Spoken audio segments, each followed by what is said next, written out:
Party రాజకీయాలు ఇప్పుడు high command కు పెద్ద తలనొప్పిగా మారాయి. ఎందుకు రోహిత్? ఎమ్మెల్యేల పంచాయతీలను క్లియర్ చేయడానికి ఎన్ని ప్రయత్నాలు చేసినా అక్కడ సెట్ కావడం లేదు. వరుసగా 3 సార్లు మంత్రి గొట్టిపాటి రవి సమావేశాలు పెట్టి మరీ మాట్లాడారు. అయినప్పటికీ కూడా అక్కడ ఎమ్మెల్యేల మధ్య సమన్వయం మాత్రం కుదరలేదనే ప్రచారం ఇంకా నడుస్తూనే ఉంది. ఇన్ఛార్జ్ మంత్రి గొట్టిపాటి రవి తీరుపై కొందరు ఎమ్మెల్యేలు అసంతృప్తిగా ఉన్నారు. ఎంపీ కృష్ణదేవరాయలతో కొంతమంది ఎమ్మెల్యేలకు గ్యాప్ పెరిగినట్టుగా కనిపిస్తుంది. ఎమ్మెల్యేల అసంతృప్తి గురించి పక్కన పెట్టేస్తే కొన్ని నియోజకవర్గాల వైపు కనీసం చూడటం లేదని ఇన్ఛార్జ్ మంత్రి ఎంపీపై కార్యకర్తలు ఆరోపణలు చేస్తున్నారు.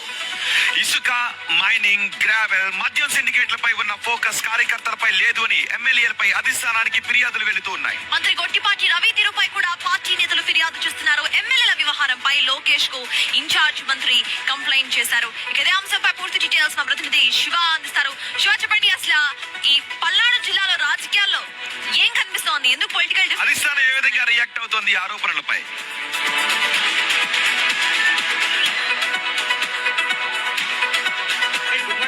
Good morning Rohit. మొత్తం మీద చూసుకుంటే పల్నాడు రాజకీయాలు మరొకసారి హాట్ టాపిక్ గా మారినాయి. పల్నాడు అంటే బాంబుల సంస్కృతికి మారుపేరు. అటువంటి పల్నాడులో ఇప్పుడు తెలుగుదేశం పార్టీ 7 అసెంబ్లీ స్థానాలకు 7 గెలుచుకుంది, ఒక పార్లమెంట్ స్థానాన్ని కూడా కైవసం చేసుకుంది. కానీ ఈ పల్నాడు జిల్లాకు సంబంధించి కార్యకర్తల్ని, నేతల్ని ఏ ఒక్క ఎమ్మెల్యే కూడా పట్టించుకోవట్లేదు. కేవలం ఇసుక, మైనింగ్, మద్యం వీటిపైనే డబ్బే ధ్యేయంగా ఎమ్మెల్యేలు పనిచేస్తున్నారు. ఈ నేపథ్యంలో ఒకరిపై ఒకరు ఫిర్యాదులు, పరస్పరం ఆరోపణలతో పల్నాడు అబ్జర్వేషన్స్ ఏంటి? ఇవి కేవలం రాజకీయ పరమైనటువంటి ఆరోపణలేనా, లేదు నిజంగానే అలాంటి పరిణామాలు చోటు చేసుకుంటున్నాయి? ప్రజల అభిప్రాయం అలాగే ఉందా? కార్యకర్తల అభిప్రాయం?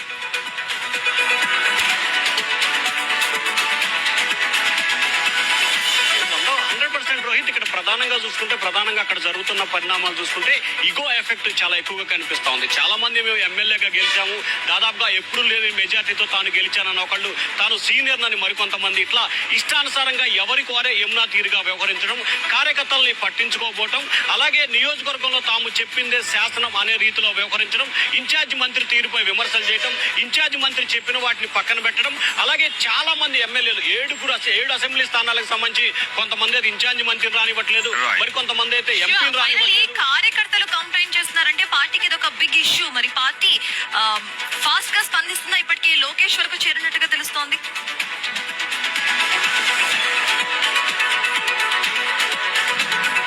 ఇప్పటికే ఈ అంశానికి సంబంధించి సీఎం చంద్రబాబు, మంత్రి నారా లోకేష్ దృష్టికి అంశం వెళ్ళింది కాబట్టి ఖచ్చితంగా ఈ అంశానికి సంబంధించి 2-3 రోజుల వ్యవధిలోనే పార్టీ కీలకమైన నిర్ణయం తీసుకునే అవకాశం కనిపిస్తోంది. త్వరలో జరగబోయే స్థానిక సంస్థల ఎన్నికల్లో 100% గెలవాలనేది లోకేష్ టార్గెట్ గా కనిపిస్తా ఉంది. కాబట్టి ఈ అంశాన్ని పరిష్కరించే దిశగా అధిష్టానం కార్యాచరణ రూపొందించే అవకాశాలు కనిపిస్తా ఉన్నాయి.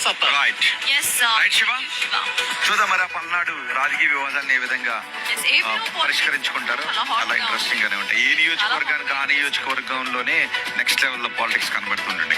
ఇప్పుడు కాక్రోచ్ జనతా పార్టీ ధర్మేంద్ర ప్రధాన్ తో రాజీనామా చేయించిన తర్వాత దేశవ్యాప్తంగా జరుగుతున్న